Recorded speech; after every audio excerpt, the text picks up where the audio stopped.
States of America, and to the republic for which it stands, one nation under God, indivisible, with liberty and justice for all.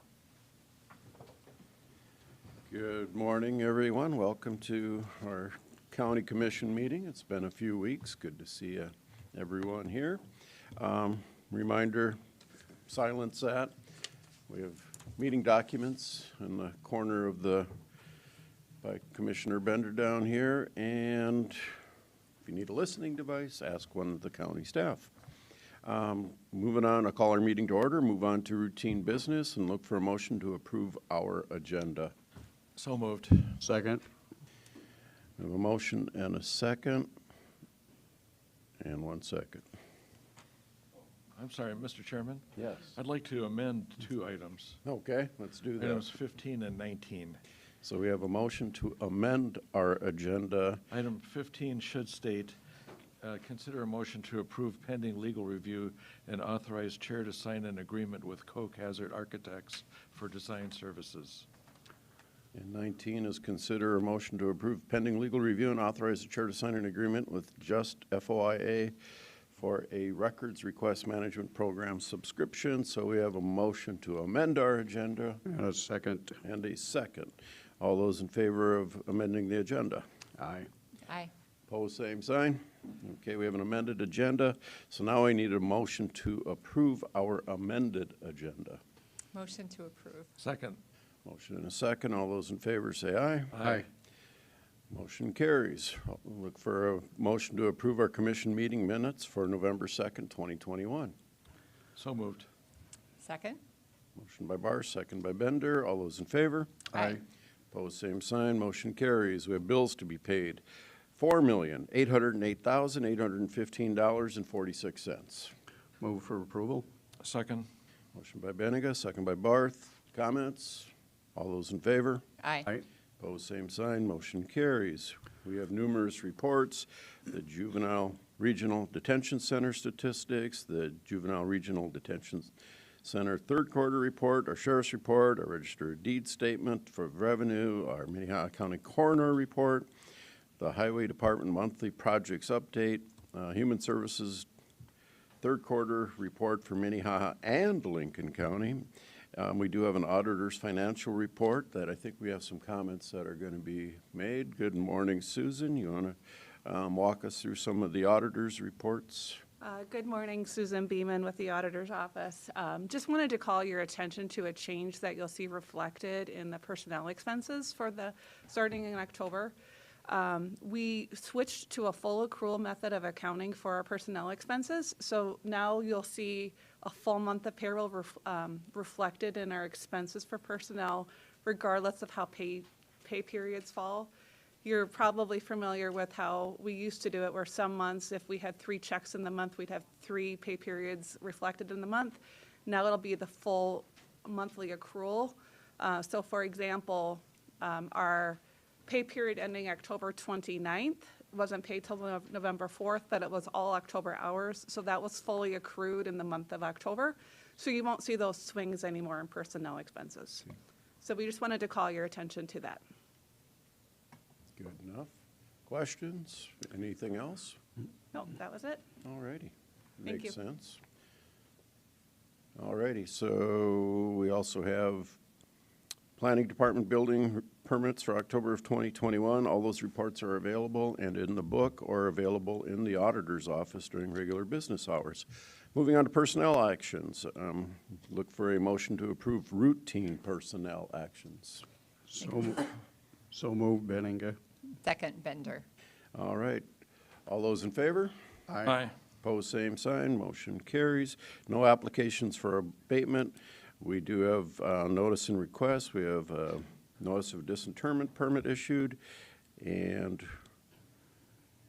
then that's a notice. Then we also look for a motion to authorize the auditor to publish notice of hearing to change a legal description on alcohol renewal application for TDC Enterprises. Ben, did you have comments on this? Yeah, it's Ben Kite, Auditor's Office. So yes, we just have an applicant who's looking to modify the legal description to include additional lot on his property that he would use under his liquor license. So we're just looking for authorization to, so we could publish a notice of hearing for that on December 7th. December 7th? Yeah. Okay, so that will be the date we will take public comment and have discussion. So look, unless we have comments right now, I'll look for a motion to set the date of hearing for December 7th. I'll make a motion to set the date for December 7th. Second. All those in favor? Aye. Aye. Opposed, same sign. December 7th it is. Planning and zoning notices, there are none. Petitions for compromise of lien, there are none. Now is the opportunity for public comment. If there is anybody here who would like to address the commission about a non-agenda item, this is your opportunity to come to the podium and address us. Mr. Chairman, Yes, sir. I'm catching a little unawares, but we have a candidate for county commission next year who was present, just announced last week. I think he ought to introduce himself. Joe?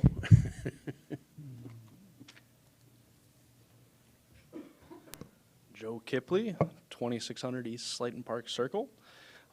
Yes, thank you, Commissioner Barth. Thank you, Mr. Chairman. Thank you all the commissioners. Happy to be attending and learning about the work of the commission, so I appreciate the opportunity to sit back and listen. I think working with Commissioner Barth, I know that I have 2 ears and 1 mouth, so I'll use them proportionately. And I never have. yeah, we're learning many lessons from you, Commissioner Barth. So I appreciate the opportunity, and yes, definitely just here to learn. But genuinely, I guess while I would have the microphone, thank you all for your service. So I appreciate all that you do for our community, and hope to follow in your footsteps someday in some form of public service. So appreciate you. Thank you, Joe. Anybody else here for public comment?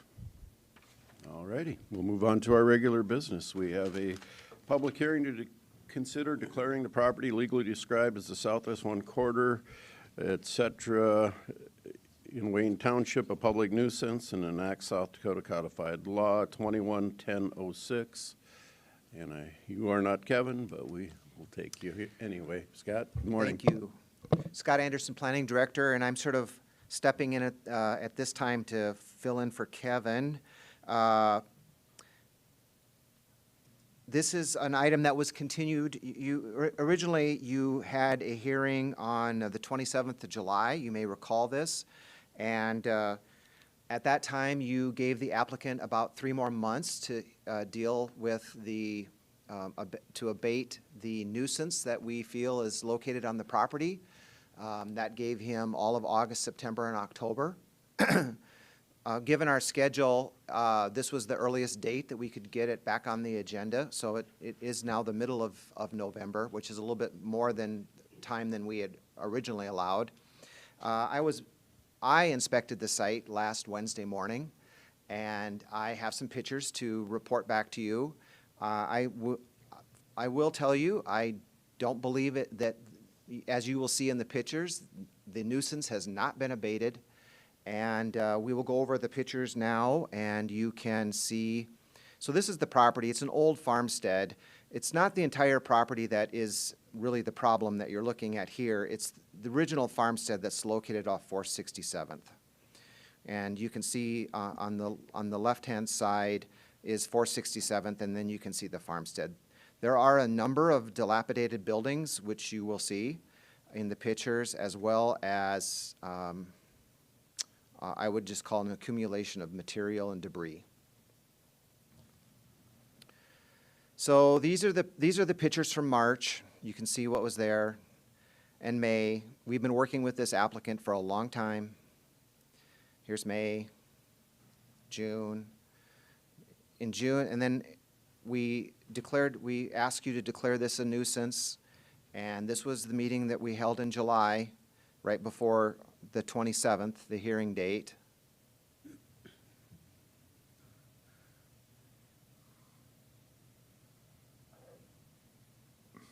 These are the pictures I took last Wednesday. You can see it is not cleaned up.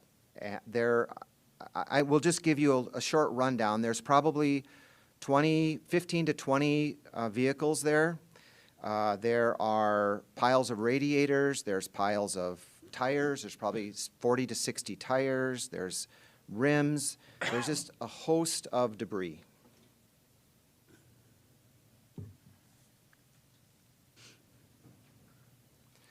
I will also note that there, you can see the dilapidated buildings,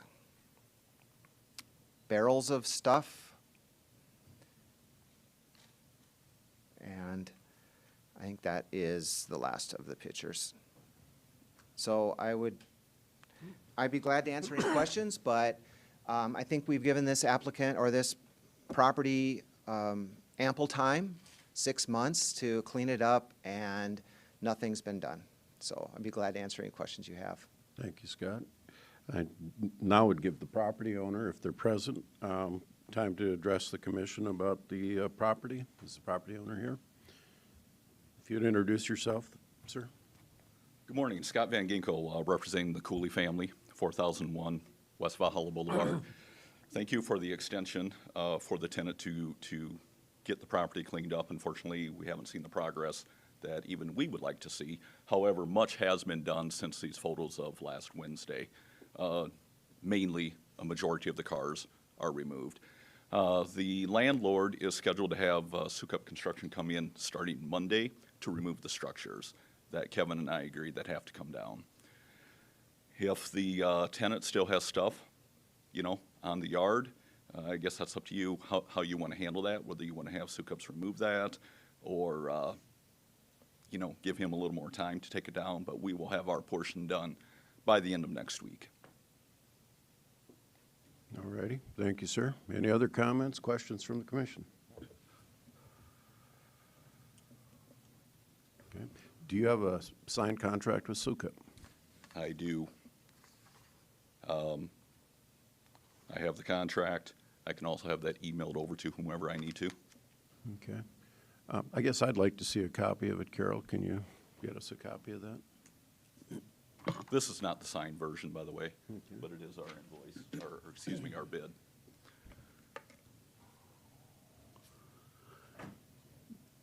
I could just ask a question. Commissioner? So, I mean, we met this summer, and you knew the deadline for this. Is there a reason that it wasn't done before today? These buildings didn't come down before Yep, today? good question. So, unfortunately, the tenant is not here. If you remember, quite frankly, I think they were probably, this is their livelihood, put it that way.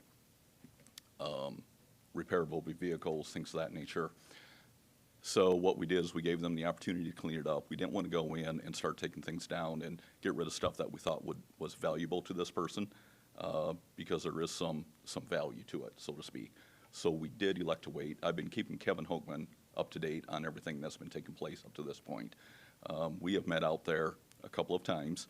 He agreed there was progress, although, you know, we wish it had been more on behalf of the tenant, which is why we waited.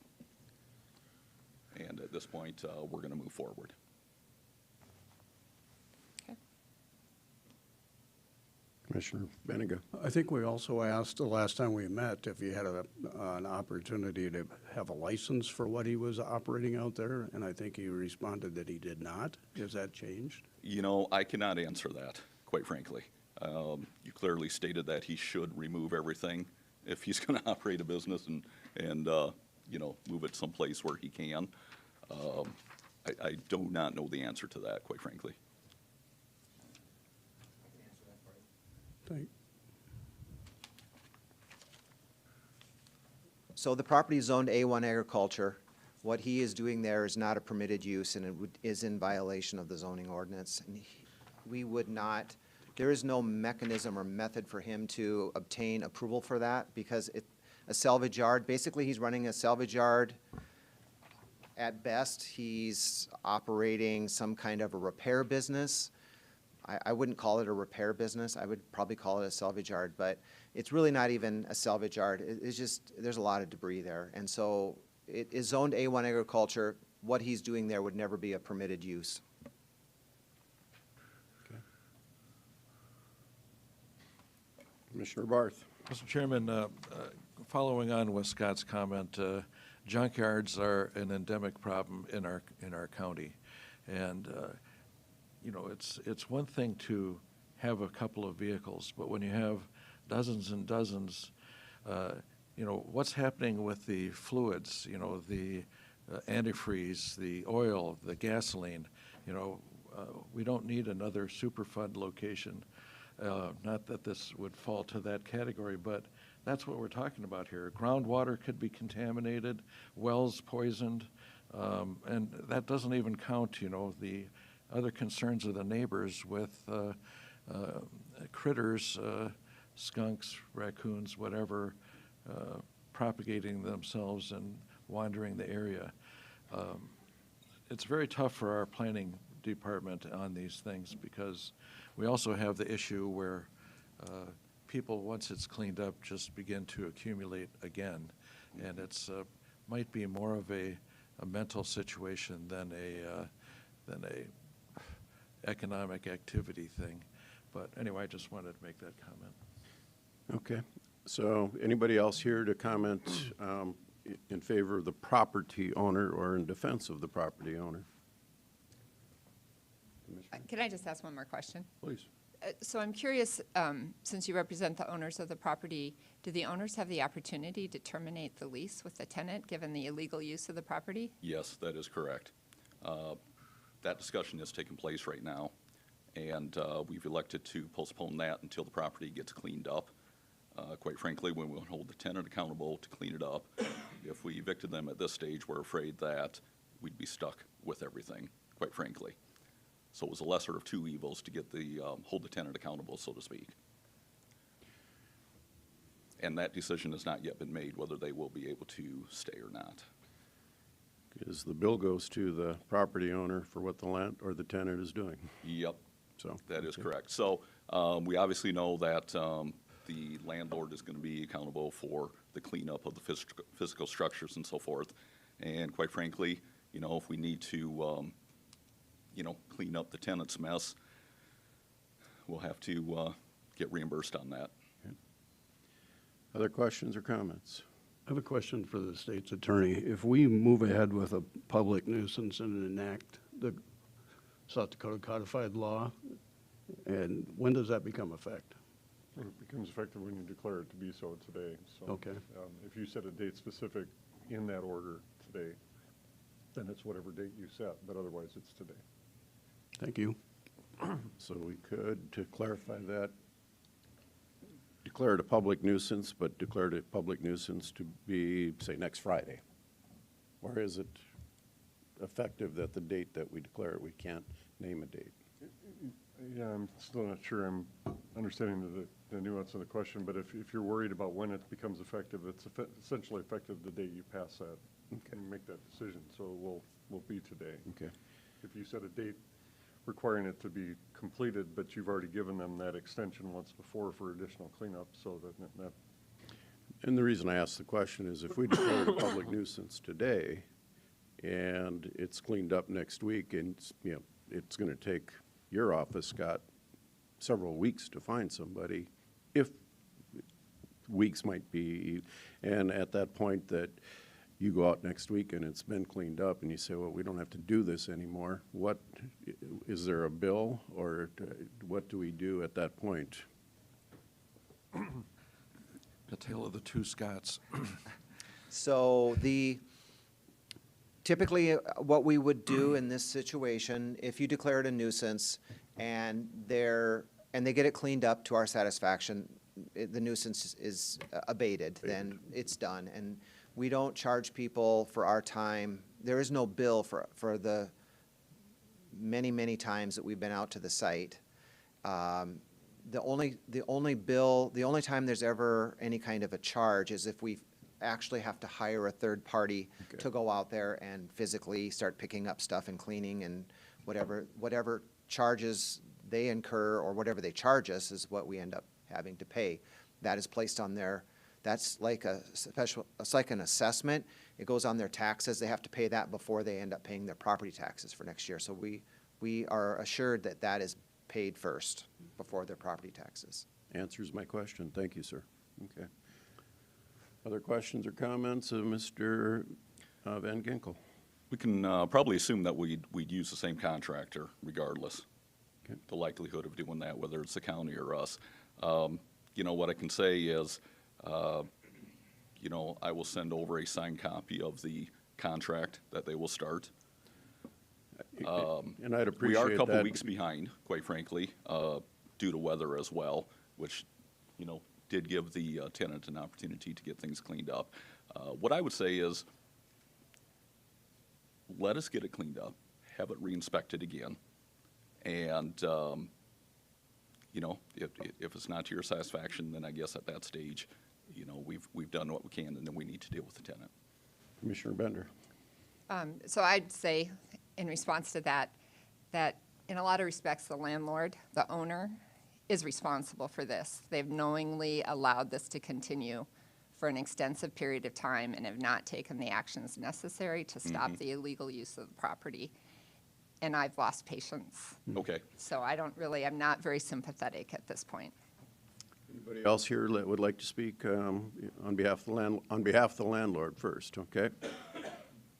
Moving on then, if there's anybody who would like to speak in favor of declaring this a public. No, thank you. I'm here too this morning. You need to come to the microphone, sir. Please introduce yourself. I'm Terry Garner. I spoke to you last time. So I'm, I didn't get hear quite what Scott had to say, but I am working on it. It hasn't gone as quickly as I was hoping, but it is going. I've hauled probably $500 worth of tires to the landfill. I've hauled out 2 loads of cars. I've got 1 load of cars ready to go to Sioux City now. And they're gonna, Scott probably told you, they're gonna start tearing the buildings down Monday, Sukup is.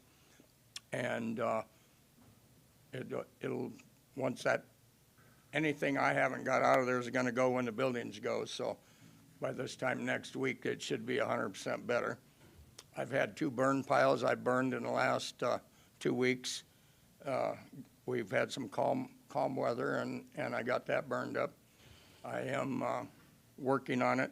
One thing is, I'm in the scrap metal business, and in Sioux Falls, I haul iron for most of the big diesel shops and stuff. And you know how people are busy right now. Diesel shops are producing scrap metal like crazy, and Ace Towing needs me. They're shorthanded. All this has taken time that I needed out here. I've just spread really thin, but I'm working on it, and I'm not just laying around doing nothing. So I understand you not being sympathetic, but I'm not going to. You know, I've had a cold here for a couple of days, and we had some crappy weather this weekend, but we've got a good day today, and my wife and I are going to load tires just as soon as we get out of here. We're going to go load tires. And haul the rest of the tires to the landfill and finish up. I'll have a load of cars in Sioux City tomorrow that I've got 1 more car to go on it now. So that's what's going on with me. So thank you. Thank you, sir. Any questions? Okay. I'm not seeing any. Moving on then to anybody who's in favor of declaring the property a public nuisance. If you'd introduce yourself, please. So I'm Amber Hobart. We actually live directly across the road from this on 467th.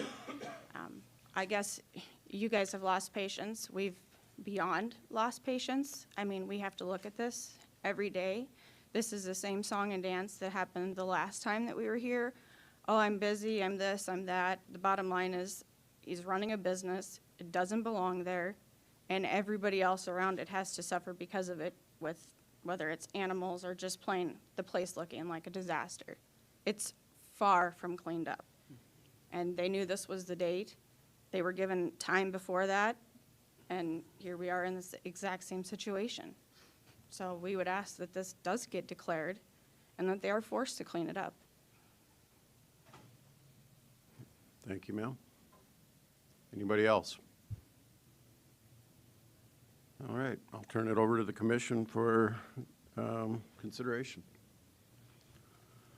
Commissioner Benega. Well, I agree with what Commissioner Bender indicated, this has been going on since middle of the summer. We've done just about everything I think we possibly could have done to make this happen. Now when we're at the last inning and we got 2 outs for sure, I think I've more than run out of patience with this whole conversation because frankly, I don't believe that the neighborhood's being treated well. I don't think the owner of the property has taken responsibility, and I'm ready to declare it as a public nuisance. Is that a motion? I will make that motion. I'll second it with a comment. Please.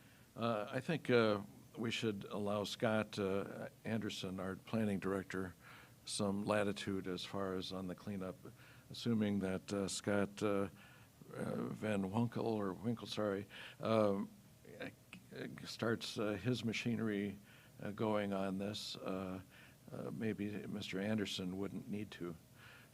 So I would expect to allow planning department a little latitude.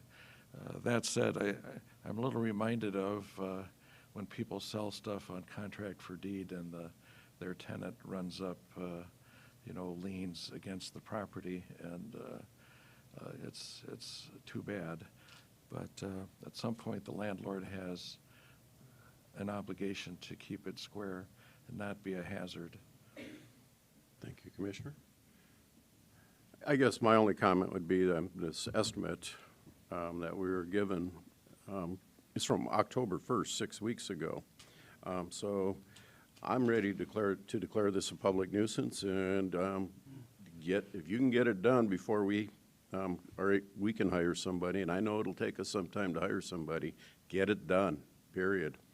Okay, we have a motion and a second. I need a roll call vote. Bender, Aye. Benega, Aye. Barth, Aye. Karski. Aye. Motion carries. Thank you, everybody.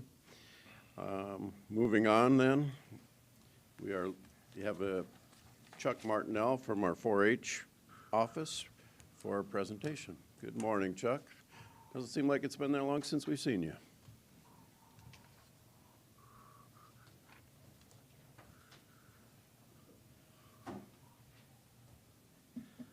Chuck Martinell, SDSU Extension, Minnehaha County 4-H Extension Department.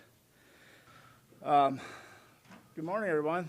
I'm glad to be here to talk about the 4-H program and what we've been doing for the last couple of end of summer into fall here as we head into winter. So we've been pretty busy here as we are most of the time, but even this fall we're probably more busier now. As I talked to Commissioner Benning, to Gerald today, we're probably more busy now than we've been in quite some time, as things are really getting back to what we would call normal. In 2020 and 2021, this gave us some time here to kind of reflect on the program, what we've been offering and doing as a statewide level. As a statewide level, the program used to center around 4 different areas. They used to call advocacy, STEM, leadership, and health. We have modernize those. We've had some time to step back and think about what does today's youth need? What is today's youth? The previous stuff came in about 2013, and so we have changed our focus to social, life, workforce, and leadership building skills. So, and that's led to a change in our curriculum, change into how we teach some of our different classes when we go out and about. But it doesn't change what the focus of the program is making the youth of the program even better. One of the things in the last year, we've gotten a lot more technology focused. We deliver programs over computers, we record things, and it's give us a wider audience we can reach. One of my programs I do, Chicks in the Classroom, if I didn't do the video portion of it, I wouldn't reach the numbers I can reach. I visit 40 classrooms already, and during the chick hatching season, which is like pretty much March through end of May. So basically for about those 3 months, that's all I'm doing. But I'm able to reach another 20, 25 classrooms because of the video. I was able to record myself. And some schools just don't allow eggs in. Chicks in the Classroom is my egg incubation where kids come into the school and they hatch eggs out of an incubator. So And some schools do have some rules around that, and so that 25 additional classrooms I can reach by using technology, it's very beneficial. So moving forward here, a little bit by the numbers here. What 4-H does offer here is we have two different categories of our members. We have enrolled members, and we have what we call outreach members. We used to call them traditional and non-traditional. We call them outreach now just because that's what the national 4-H calls it, so we're just keeping ourselves in line with the national program. Overall, in the county, we reach about 10,000 youth a year, which is a tremendous, it's the biggest 4-H program in the state of all of them. We reach probably more than probably the top 3 combined. So about 20% of the youth in Minnehaha County do have 4-H program education coming to them in one form or another. One of the focuses for 2021 was community service. One of the things we want to do is be able to give back to the communities that support us and finding local community service, not just larger programs. Those are important to support, but also finding those local nonprofits and teaming up with them. This year, our youth provided over $36,000 worth of labor to different groups, organizations, step in and helped out in a variety of methods, from cleaning ditches to packing bags, all sorts of different things. Some of the highlights of the program, though, we had our first successful robotics team take part in state competition. That's big for us. We've been trying to get that program up and running for about 6 years, but it takes a good volunteer with that good background to actually make the program successful. We found someone willing to do that 2 years ago, and she took a team to the state robotics competition, and they did very well. So we also returned our livestock judging teams, which I'll touch on a little bit later. And we also introduced mastery level. So it's not just kids going out and showing a project. Mastery level is them completing a lot of steps to show that they've mastered that project, from giving a speech on how to do it to showing their knowledge in that area and really just having a wide display of 4 to 5 years of experience. So, and the program successes, we have our hippology team going to what's called Western Roundup. That's a prestigious contest out in Denver. And we have a state 4-H ambassador selected from our county. And she will be taking part in representing 4-H at a state level, telling the story of not just her experiences, but also the experiences of other youth in the county. Outreach, even with outreach, we focus on some community service with the Humane Society. I took part with a leading, we made dog toys for the Humane Society this year, dog biscuits and toys, and donated to them with some of the outreach program we do. Once again, Chicks in the Classroom, talked about that a little bit. It's probably our biggest event we do for outreach. Butterflies in Flight is the second biggest event where we bring in the little butterfly nets. We talk about the life cycle of a butterfly. Both those are just growing. So Chicks in the Classroom actually has grown so big that the state 4-H program is adopting it as their new science of ag curriculum. So volunteers, once again, our program is dependent upon volunteers. We have about 150 plus volunteers taking part in this, so there's a lot of paperwork side of it. All volunteers are background checked, of course. And they donate a lot of time and hours, about over $56,000 worth of volunteer times last year. Calculated at I think it was $11 an hour. Volunteer coaches here had to step up a lot. We had some turnover in our shooting sports as folks age out of the program. Even volunteers age out of the program. You do something 10 years, people are more apt, even though it's very successful, they get tired of doing it because, it's, once your kids are done, a lot of times, it gets to be a lot more of a challenge to keep coming. So, but our average volunteer does donate 7 years of time. So once we get a volunteer, we do hang on to them. And like I said, the volunteer coaches, they stepped up. They kept our shooting sports archery program alive. We had several volunteers who have been doing it for 10, 15 years. Lowest was 25 years. They decided they just want to spend more time with their grandkids, and I can understand that. One of the community service highlights I want to touch on a little bit here is one of our clubs called Clover Creations selected a local nonprofit called Live Like Cat. Live Like Cat is a local program that is dedicated to former student of USD who graduated from Roosevelt, who was killed in a car crash. Her dream was to become a teacher, and the club connected very well to it because a lot of the parents in that club are teachers. And so the students of the youth in that club are also avid readers. And so that program provides teacher libraries to new teachers. So one of the youth there said that their favorite thing to do is read. Every teacher should have a good library for their students to pick from, and I'm glad our club could donate books to teachers to have cool libraries. So the club took money that they had raised through fruit sales and gave back to the community in that way. The other one I touched on was the 2021 Robotics Team. Once again, very, very great thing for our county to get off the ground and actually running. For the last 2 years, these kids have been practicing a couple times a month for a few hours a month. Robotics is, if you don't know what it is, it uses what I'll call a Lego Mindstorm robot. They actually have to program everything they do. It's an autonomous robot, so all the programming is them figuring out how to make it move up, move left, and then do different things. They have to design the arms, the legs, for if they has to pick up things or to move things. So it's completely, they're holding their robot in that picture. So that is the robot they designed. Like I said, they did very well, and it was great to see that us embrace some more of that science with the program. Moving on here, our Achievement Days was last August. Seems like a long time ago with the weather, but it really wasn't that long ago. Our Achievement Day program returned to the Sioux Empire Fair. We did 9 livestock shows, which are, that's the most we've done. We've added in our dairy goats, which is the 9th one. Before that, we were doing 8. We did fashion review presentation there, which is when the kids, they go out and they pick a quality outfit, or they make a quality outfit, and then they model it. Communications contest, which is public speaking. They took part in that at the fairgrounds. We did our static project judging.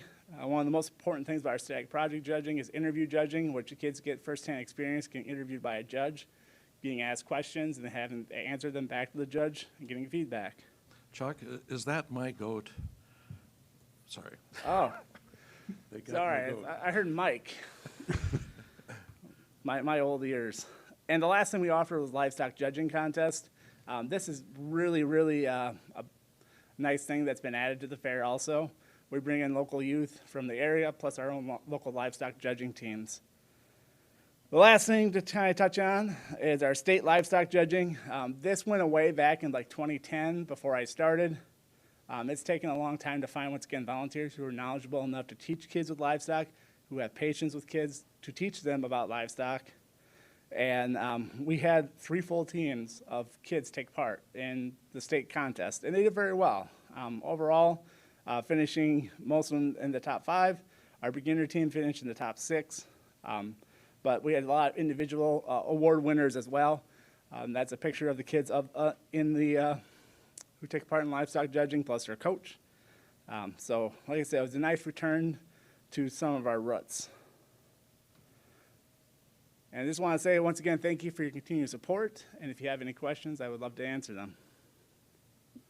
All righty. Thank you, Chuck. Great programs for kids and back to our roots, so thank you.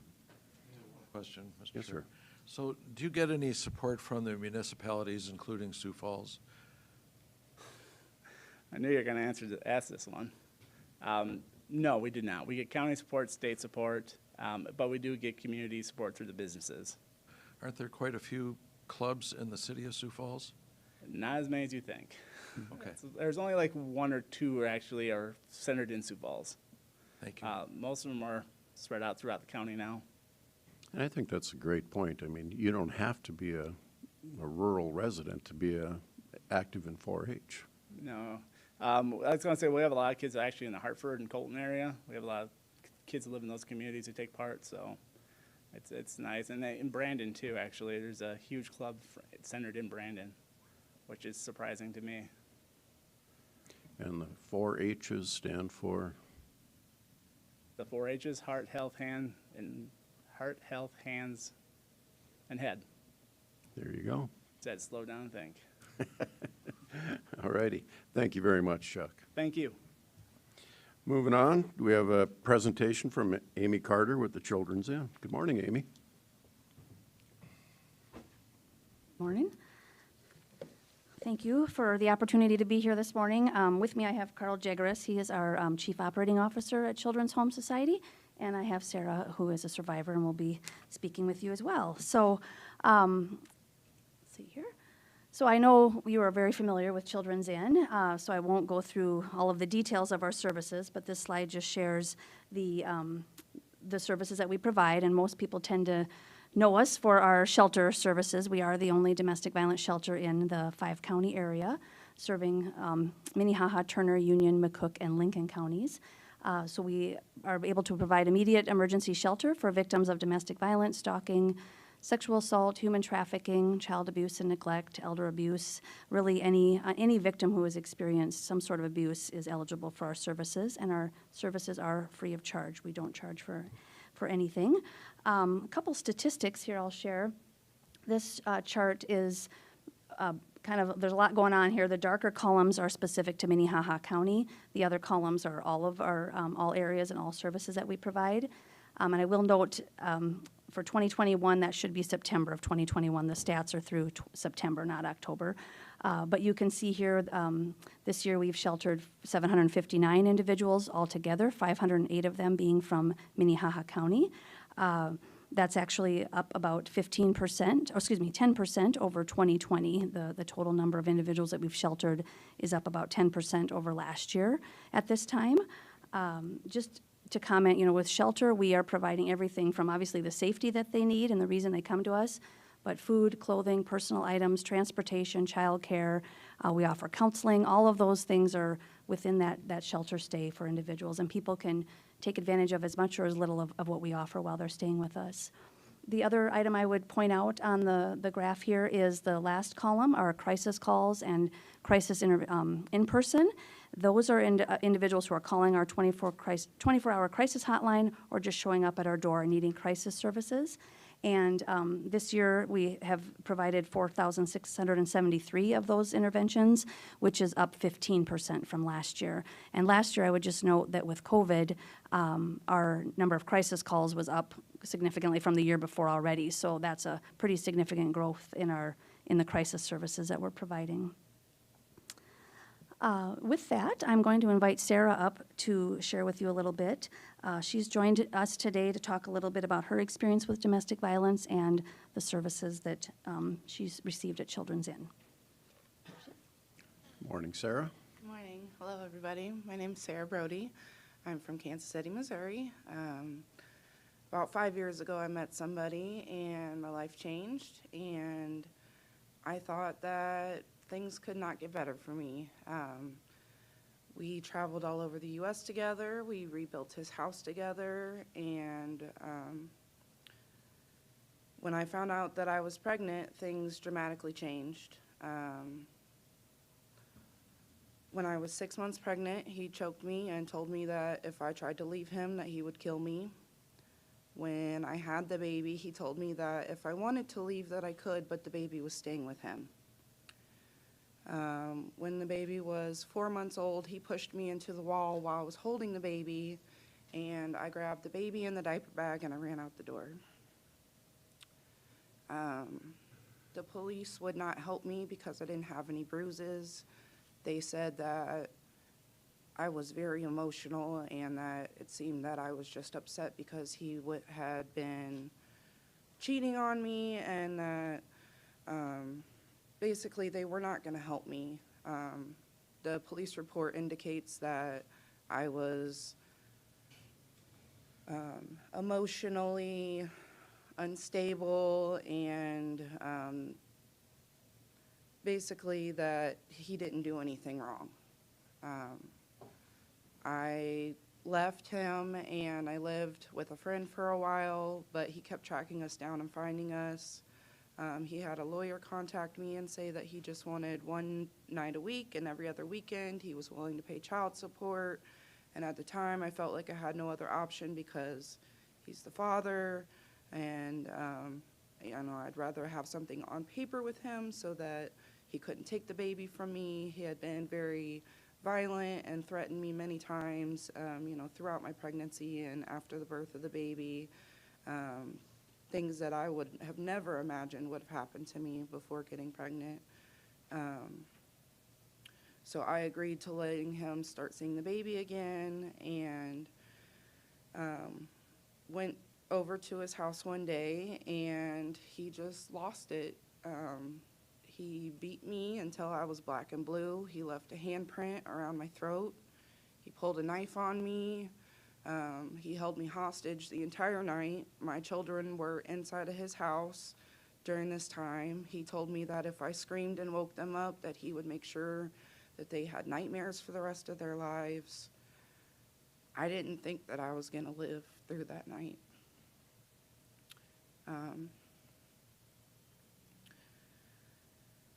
After many hours of being tortured, I was released. The following morning, he let us go, and I immediately went and dropped my children off somewhere safe. I went to the I went to the police station, and I made my police report and tried to figure out what would be next. I had bought a camper, and I knew that he was not going to stop until, he got the baby or until I was dead, and I knew that I had to leave. So my grandma lived not too far from here, and although she was in a nursing home and unable to help me, I decided to come up here with my kids, and we moved up here in our camper. I'm sorry, it's kind of a hard story to tell. So we came up here in our camper, and I had been promised a job, and I was supposed to start in the beginning of July. Due to childcare complications and COVID, I wasn't able to start my job until September. My ex found out that we lived in Sioux Falls, and he was up here several times trying to find us. And because I wasn't able to start my job right away, things got tight with money, and I was forced to sell the camper. And at that time, we were homeless. I didn't know where we were going to go. I didn't know what we were going to do. And somebody told us about Children's Inn. And from the moment we arrived, they assured us that we would be okay. They provided everything that we need because we had very little. We didn't have very many clothes or possessions, and they gave us a safe place to be. I'm sorry. Mr. Chairman? Commissioner? Sir, I gotta say, I thank you for coming forward. It's very brave of you, and not only is your story, unfortunately, happened before, but it's also very difficult to speak in front of a group like this. And so thank you, and take your time here. Thank you, Commissioner.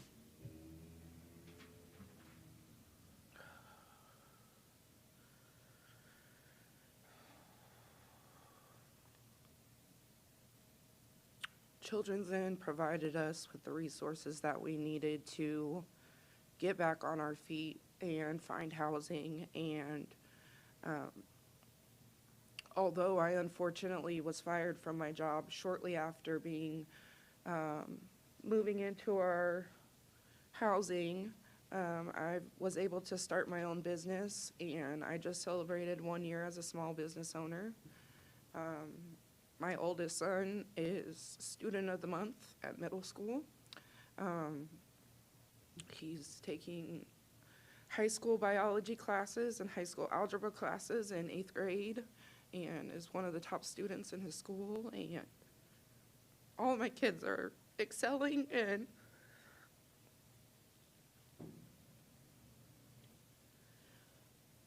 I don't know if any of this would have been possible if it wasn't for the help that they provided us, because they gave us the resources to figure out what the next step was and the support to get through it.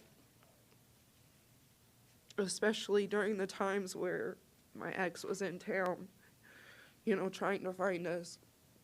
He was using information off of social media and, you know, wherever he could source it from. But he had messaged me one day and said, "Are you having the people at the community center on Western Avenue watch my son?" And that's where we were living. So I was just terrified, and we locked ourselves in the building, and, you know, it was hard, but they helped us through it, and I will forever be grateful to them. So thank you for your time, and I'm really sorry for being so emotional. It's not easy to recant Thank our you, Sarah. experience, but Yep. The story's important. We see the statistics, we hear the numbers, but you put a face behind it, so thank you.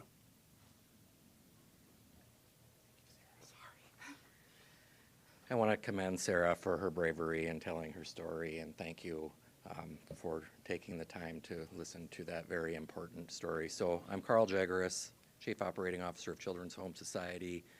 Currently, the biggest project that we have going on at Children's Home Society is the construction of the new Children's Inn.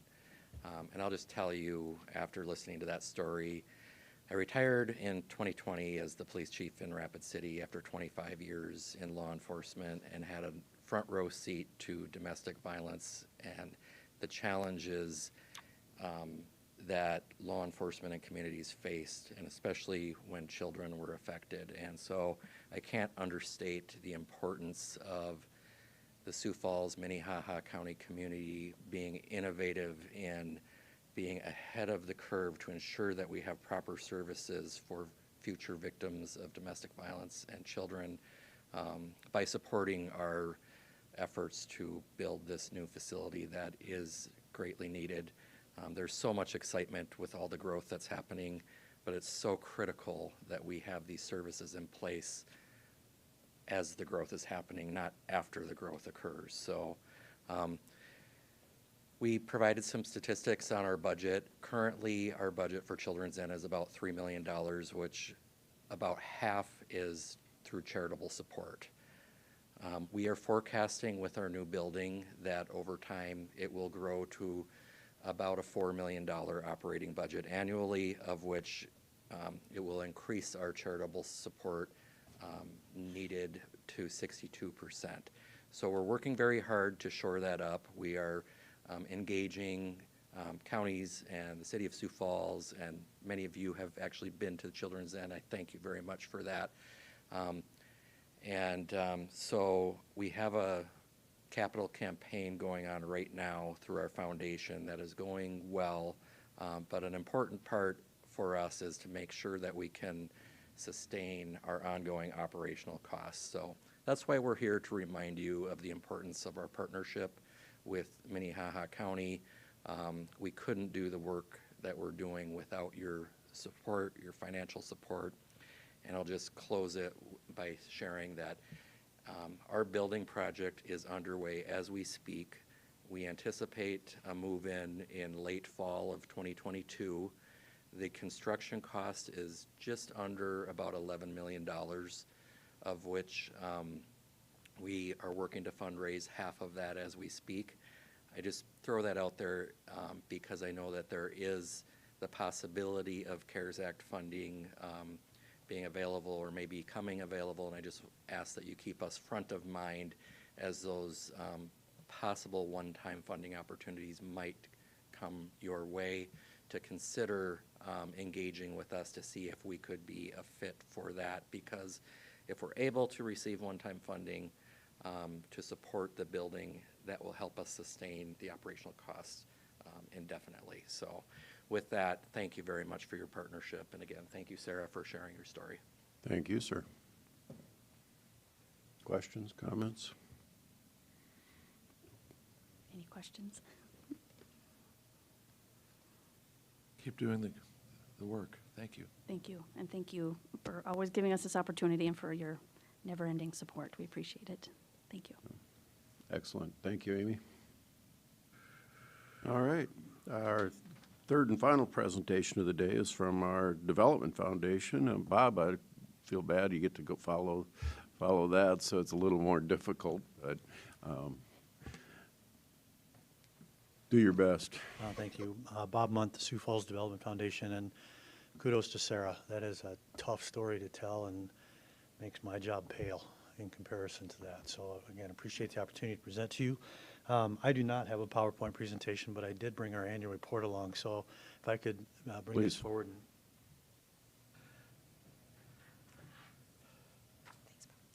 Every day I work, a tree dies. This is recycled paper, though. That's good. Well, thank you again for having me here.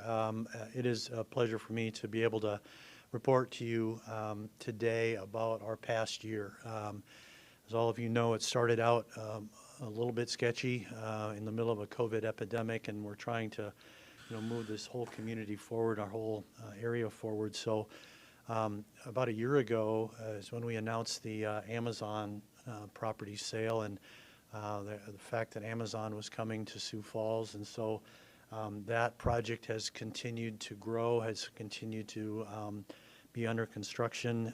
We've had really record land sales this year. We've sold a little over 200 acres in Foundation Park and Park 8, which is our park on the northeast corner of Sioux Falls.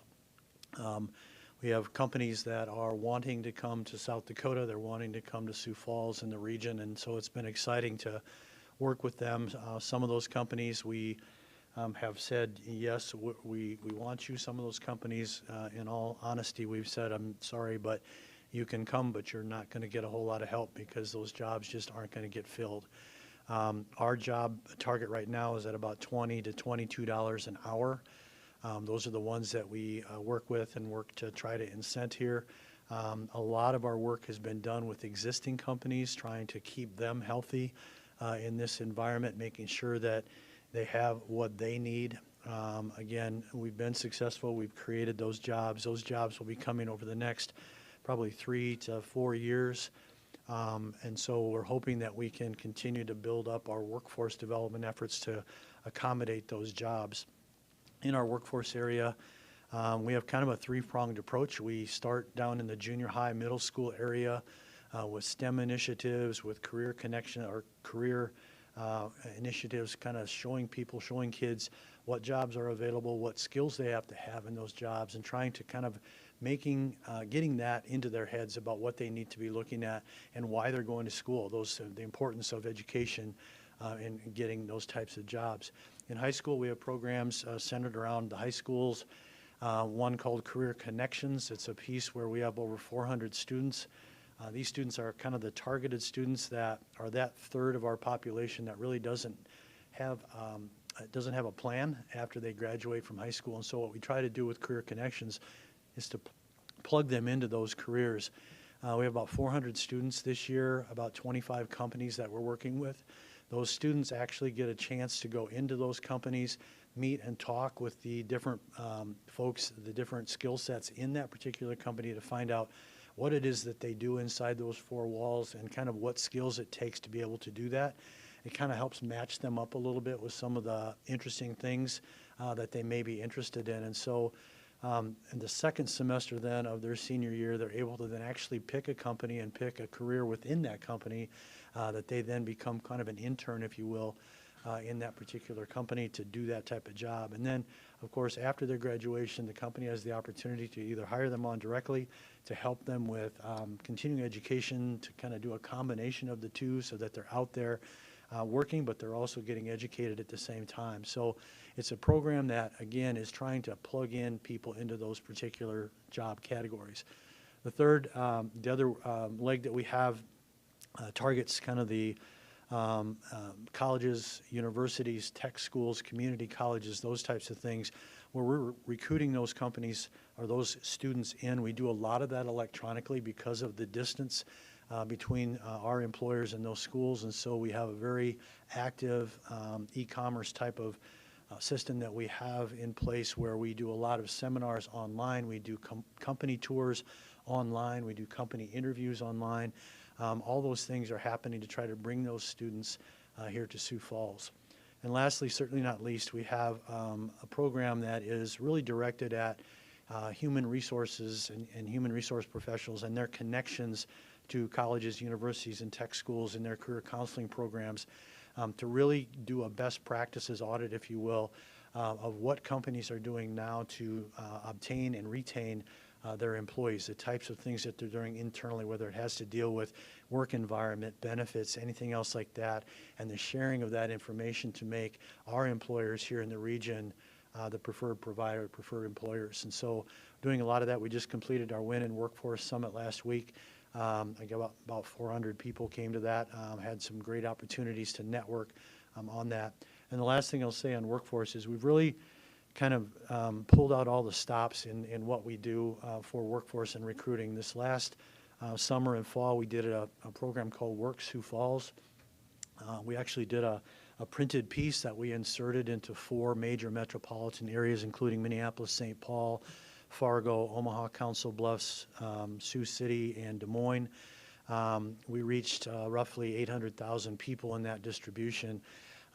What it was a tabloid that had 2 ads per page with QR codes on each one of those ads that directly linked anyone who scanned that QR code to the work site of that particular company. So for example, Raven was one of our clients. They could scan the Raven code and go right to the Raven employment website and apply for jobs and see what was available and those types of things. We followed that up with a process we called geofencing, where we actually geofenced a large portion of a community, and we were able to, again, get that out to that. So when people broke that fence, if you will, that geofence, they had an ad that popped up on their telephone basically that said, hey, touch this button and you can be connected to the Work Sioux Falls website. And so we're able to do that. We're still tracking that right now. We're planning to redo that again, probably starting in February of this next year, more of an electronic focus and more of a focus on the colleges, universities, and tech schools within about a 400 or 500 mile radius of us to, again, get those folks to look at Sioux Falls and really be a part of our program. The last thing that I'll mention here today is that we recently received a grant from the state of South Dakota. We're partnering with them on the advertising that I just talked about, but we're going to take about half of that grant and we're going to match that from a development foundation perspective to do upskilling and uptraining within our companies. So some of those companies who may have upper level jobs that would be available, they now have the opportunity to take their employees and upskill them through STI, through Southeast Tech, into those upper skilled positions so that they can move up the employment ladder and really give them the opportunity to work at a higher level, opening up some of those jobs at the entry level positions, again, to kind of make room, if you will, for some of our students coming out of high school and moving into those positions. So we're trying to create that pipeline of employers and employees to really fill that gap. It's the number one thing that we're really pushing right now from a development foundation perspective.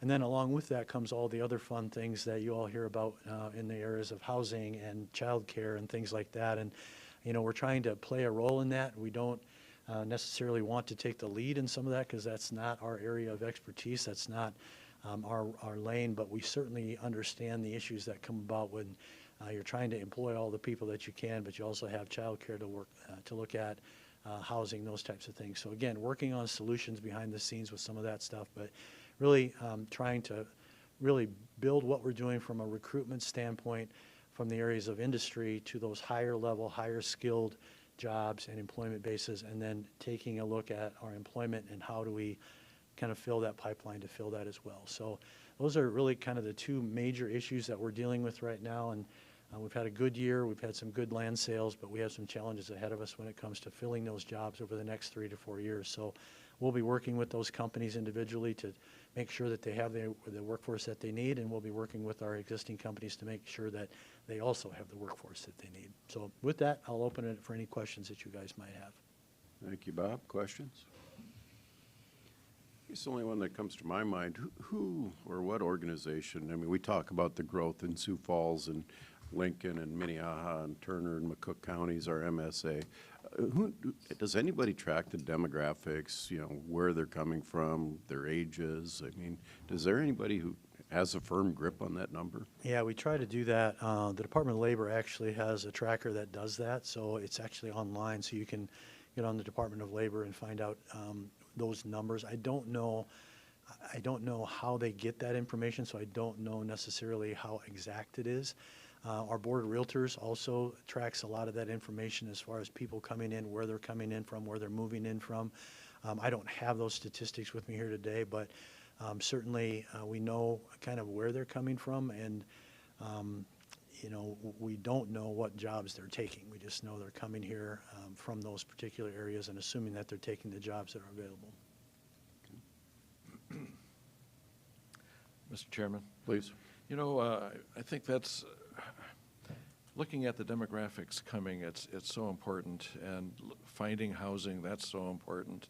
I was reading in Governing Magazine that Hispanics in the United States would be the 7th largest economy in the world if they were standalone, and yet there's resistance to having them come here. And with planning and zoning, there's resistance to having less expensive houses, you know, in the luxurious neighborhoods that we have. I mean, I wouldn't like it if they built a tiny house next to my house, unless I could put my mother-in-law in there. But I'm kidding. I don't have mother-in-law anymore. Anyway, finding housing is such an important thing for us to do, and yet there are barriers. And I was looking at lots for sale for over $100,000, some $350,000. We need to find a way to allow people to live here. I would agree. The mayor has a housing task force. I think some of your folks are involved with that, you know, looking at all areas of housing, right? From assisted housing all the way up, you know, to the $1 million homes. How do we do that? I think, unfortunately, right now there's a couple of other complicating factors with housing, not to mention supply chain and labor, right? So I think we're building houses as quickly as we can here in the region, and you know, I'm thoroughly impressed with, you know, some of our communities around us and the types of things that they're doing in the lines of housing, you know, Baltic, for example, and several others. Just they're doing a great job of capitalizing on the momentum that we have, and hopefully, you know, building some of those affordable type houses, you know, in Baltic and other places. But it's a challenge. We know it is. We're trying to address that. I know the state's aware of it. They're trying to address it. So again, there's a lot of people working on it. It's just, I don't think anybody's come up with that magic bullet yet on how to do that. All righty. Thank you very much, Bob. Thank you guys very much. And thanks for your service too, by the way. All righty, moving on. We have, looking for an authorization for the chair to sign the 2022 Law Enforcement Services Agreement between just about every community in Minnehaha County. That's right. Good morning, Commissioners. I'm Joe Bosman with the Sheriff's Office. We do provide law enforcement services to almost every community in the county except for the city of Sioux Falls and Brandon, which has their own police department. Every year, we renew our police services contract with the 8 communities we provide services for. We come up with our contract rate. We talk with the communities, make sure we're all in agreement with the number of hours and the hourly rate. That way they have time to prepare their budget for 2022 in advance. So this project, or this communication, has been going on all summer long. We've come to the point we are up for renewal signatures on the contract. So I'm asking for authorization for the commission chairperson to sign the 2022 law enforcement services agreements for the 8 communities that we have listed. Mr. Chairman, every year we do approve this, and I'll probably vote for it as well. But Joe, as I look at it, these increases are less than 2.5%. Our costs, I mean, are we subsidizing these? at a greater extent every year? It seems like it. So we monitor the cost ratio between what a true expense of a deputy is and what the towns are paying for. And it's roughly around to 75% of a deputy is what they're covering. These towns do get a great value for this. We also recognize the fact that if they don't sign the contract, we still then would be liable for law enforcement services in those towns. So we recognize some of that fact, and that's why it's not the true one-to-one.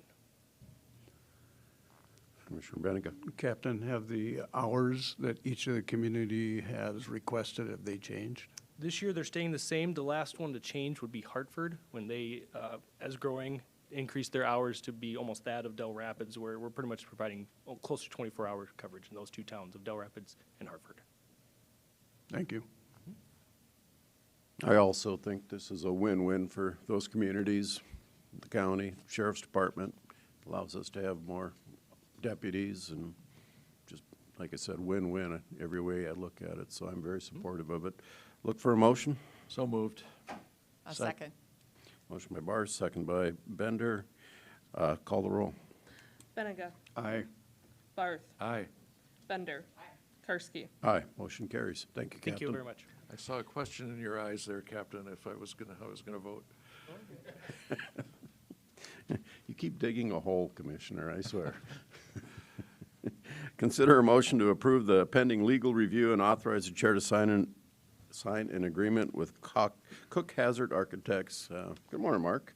Good morning, Commission. Mark Krenz, Director of Facilities. So, I'm in front of you today to get authorization for the chair to sign the proposed contract from Cook Hazard to do the design work for the public defender's lower level renovation.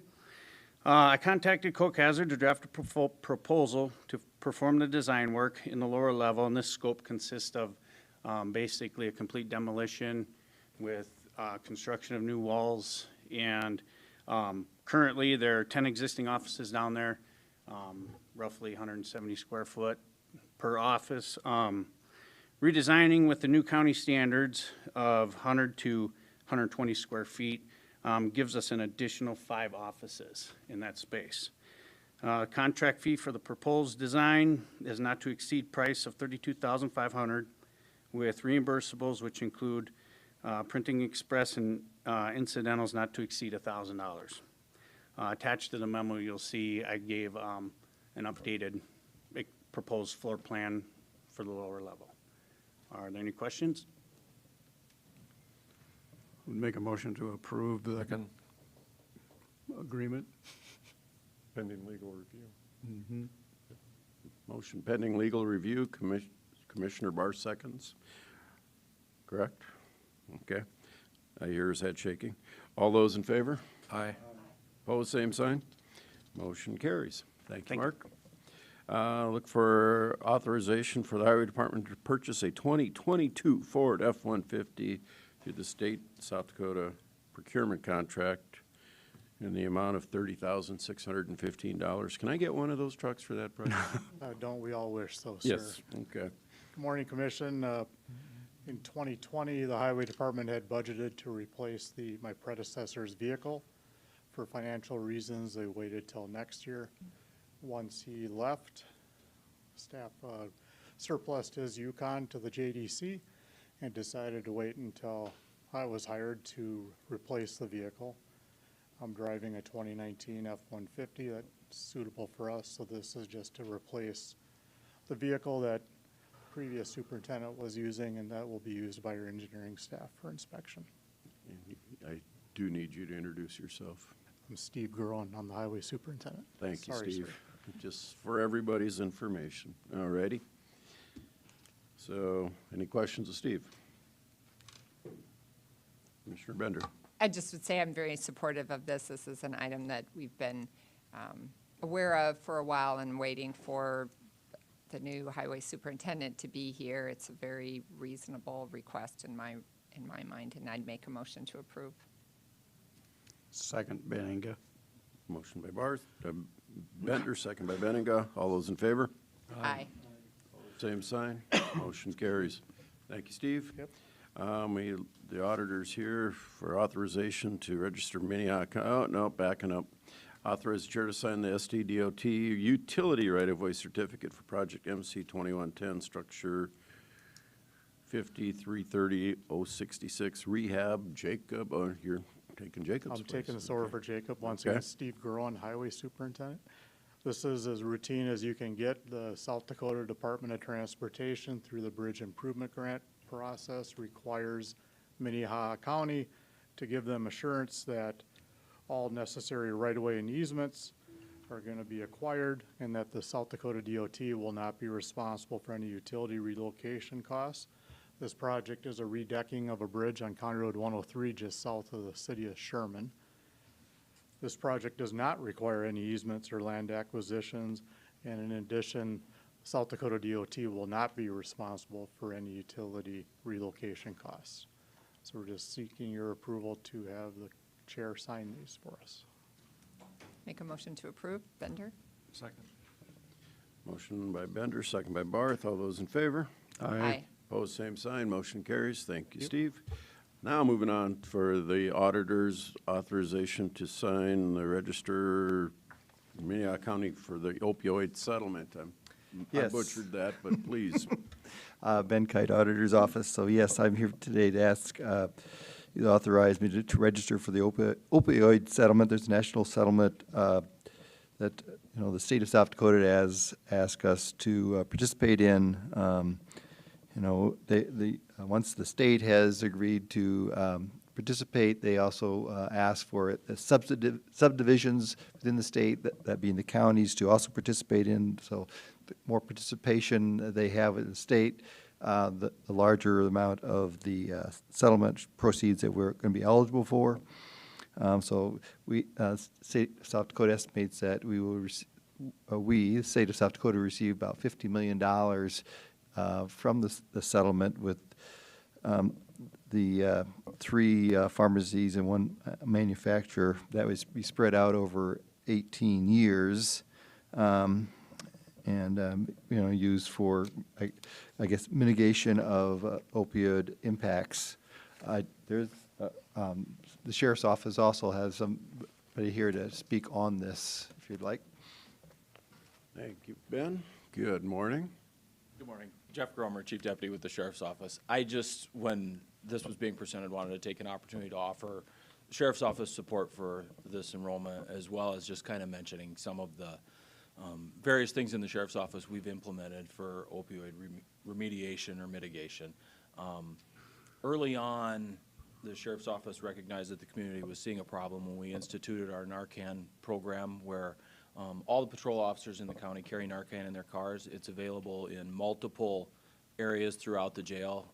Since the implementation of that program, it's been utilized numerous times in both the patrol and the jail division successfully. So that's been a very good program. The Narcan truly does save people's lives when they overdose, and we have been able to use that successfully a number of times. The South Dakota OD mapping website or application, it's primarily managed by the state. We were, again, involved in that early on, helped with the development of it, and continue to use the information out of that to kind of guide our responses. We have had, I know I'm going to forget some too if I don't check my notes. The South Dakota Specialty Courts is another example. Michelle Boyd with the Sheriff's Office has sat on the Second Circuit's drug court since its inception. She's been very much involved with that drug court process. She currently sits on the State Advisory Council for the drug courts. Also, the jail has implemented a medically assisted treatment program, where currently we are continuing with that treatment when someone comes into jail already enrolled in one, and we're in the process of developing a program where we're referring to outside agencies and or starting inmates in the jail in that program as they're come into the facility and they're recognized. As I'm sure you all are well aware, the county has also obtained the COSAP grant, which is the Comprehensive Opioid Stimulant Substance Abuse Program. This is a wide-ranging program that offers peer recovery support at the link, transitional housing through Southeast Behavioral Health, Native American Cultural Services and programming through Urban Indian Health, and Generation Red Roads, as well as an adult diversion program through the state's attorney's office. These are just some of the more obvious things the sheriff's office is doing to help address the opioid problem in the community. Enrolling in this settlement, just from my perspective, makes good sense. Any funding we'll be able to receive will be able to be applied to some of these programs or other programs that we're yet to develop. So we're continuing to work with it and trying to stay on top of it as best we can, and any funding just helps. So, thank you. Questions of the Chief Deputy? I Mr. have Chair. one, if I may. Go ahead. Is Narcan just for opioids, or can it be used for like fentanyl or any other? Fentanyl would be a synthetic opioid. It's Okay. directed specifically to the opioids. It prevents or negates the effects of that drug, so it basically blocks it from continuing to affect the body. Sorry, that's my very much layman description of it. And obviously, you know a lot more than I do, but I had recently heard in the last couple of days of a first responder needing to get Narcan because they were basically called to a situation and they got an accidental dosage of That's fentanyl. unfortunately becoming far more common throughout the country as we've heard the talk about fentanyl. When officers become exposed to that, it's just such a minute quantity that can trigger that overdose reaction in someone who's, I guess, for lack of a better term, seasoned in the use. So somebody's not a user, they're exposed to a very, very small amount of fentanyl that causes that overdose reaction, and Narcan has been used repeatedly throughout the country for those situations. Wow. Mr. Chair. Thank you for being here on this issue. So relatively speaking, though, methamphetamines dwarfs the opioid deaths in our county, doesn't it? I mean, I don't have any specific numbers on deaths. I can tell you the primary drug we see in our community is methamphetamine. And I say that in no way intending to minimize the effects that opioids has, but methamphetamine historically has been the drug of choice in our community, continues to be the most prevalent drug that we come across. But at the same breath, the opioid use continues to grow, is clearly a problem, and doing what we can, it just makes solid sense. But there's truth to that statement that opioid users, if they can't get opioids, will switch to meth use. Isn't that correct? Yes. I mean, again, I don't have stats for that. Obviously, it's a drug use, a drug abuse, drug addiction situation, whether you're talking about opioids or methamphetamine. The two drugs have a different reaction in the body, so people have their favored drug, I guess, for lack of a better term. But there's certainly, once a person is addicted to a substance abuse and continues to use and use and use, there's certainly nothing that would prohibit them from switching drugs if they didn't have the access to the drug of choice. Okay.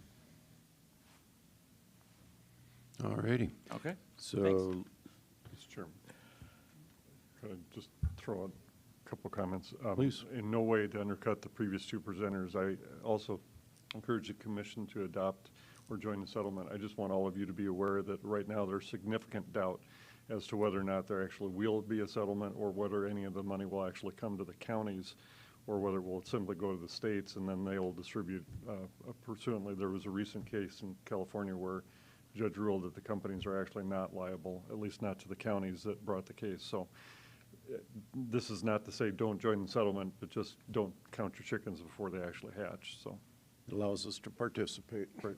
Correct. All righty. I move approval of joining this settlement. I don't know if that's the correct lingo, but I think that's correct way to. I'll second that. All righty. Motion and a second. All those in favor? Aye. Opposed, same sign. Motion carries. Thank you, gentlemen.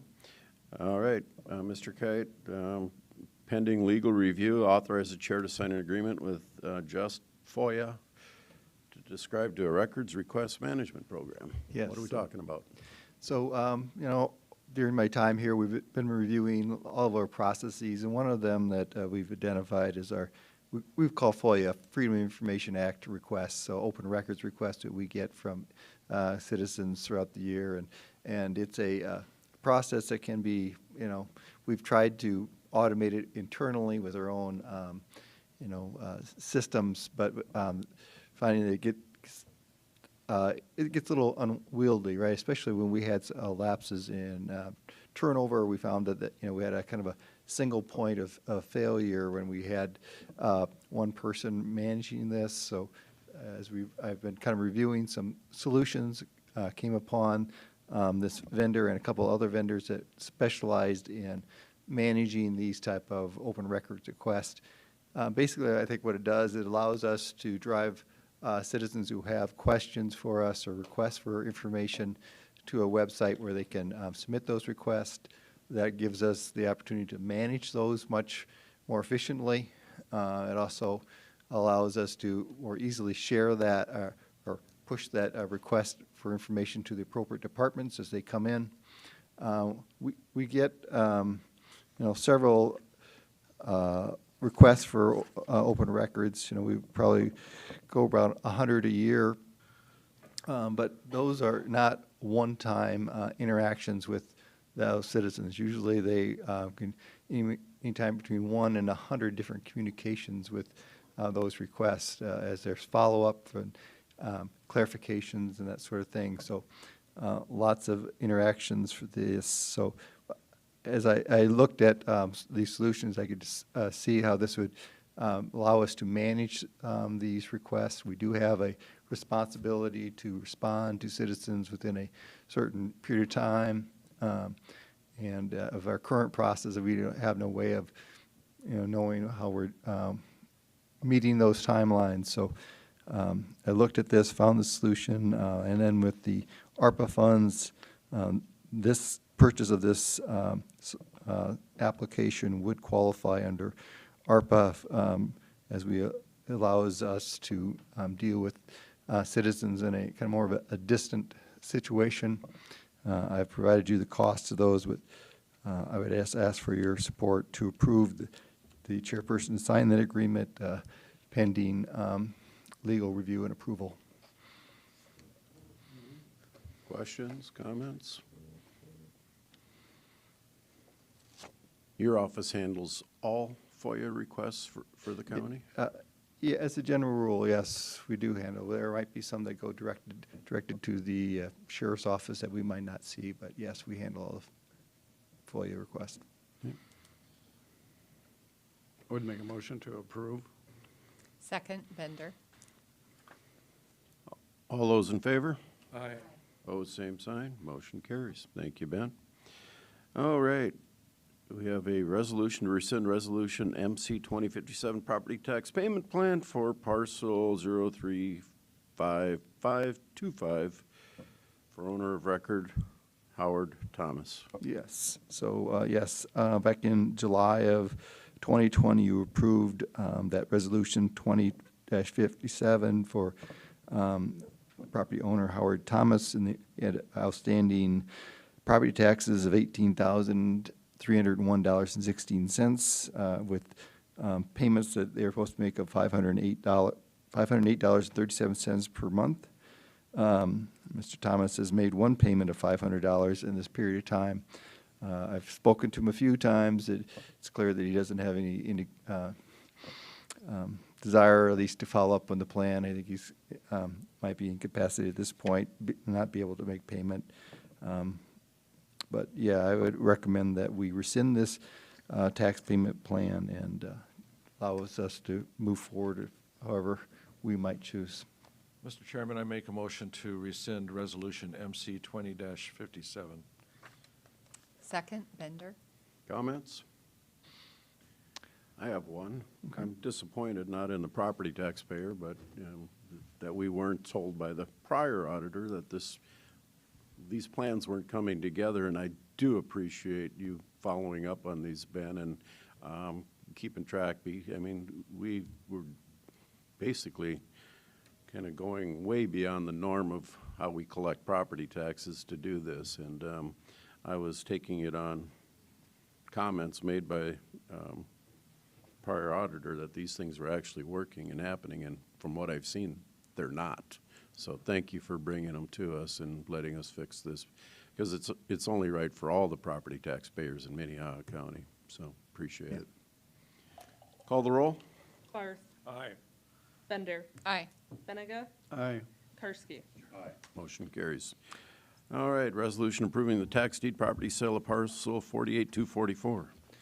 Yes, before I go, I just thought I'd give you a little bit of update on those tax payment plans. So I started out, when I took the office, we had 18 outstanding tax plans in place, of 7 of which of those have now been paid in full.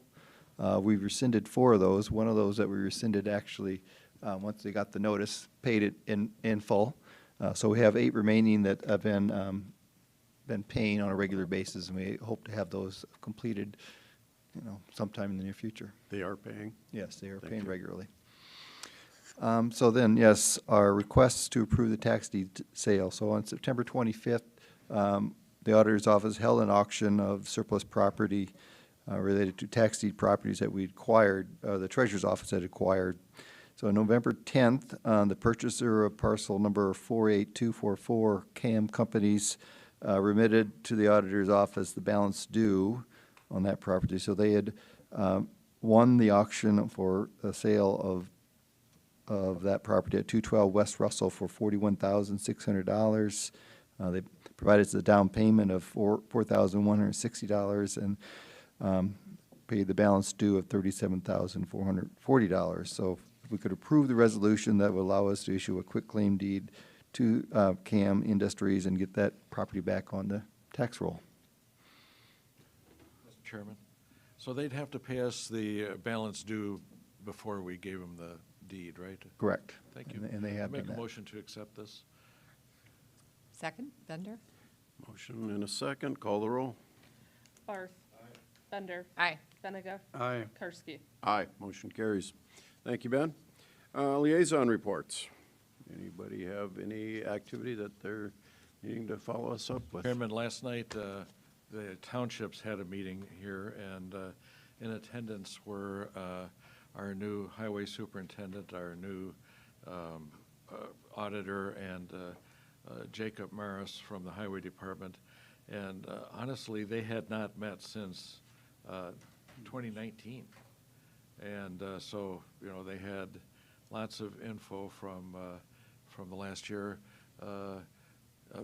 Ben and Steve both spoke, and Jacob got an answer in on one of the questions. During my time of speaking, well, let me say that Orrin Sorensen started us with the Pledge of Allegiance, and he said, I'd really like us to sing the national anthem. Any volunteers? I had to be held to my chair, so I didn't stand up. But anyway, when I did speak, I pointed out that Jacob Maris, however we pronounce it, has sung professionally and has some albums out. And so he changed colors in his chair. But I did tell him later that if he had to sing the national anthem next time, I would sing it with him. I rehearsed on the way home last night. It was bad. Anyway, that's my report. Yes, the old group, the Maris sisters and Jacob, I think is Yep, what it that's was it. called. Yep. All righty. Any other liaison reports? Any new business? Any old business? I think we're going to recess, right? Yep. So look for a motion to go to recess. That's my motion. Second. Motion in a second. We will come back at 10 in 7 minutes, 10:40. Hopefully Tony can shut us down by then. So all those in favor, say aye. Aye. Opposed, same sign. We are at recess.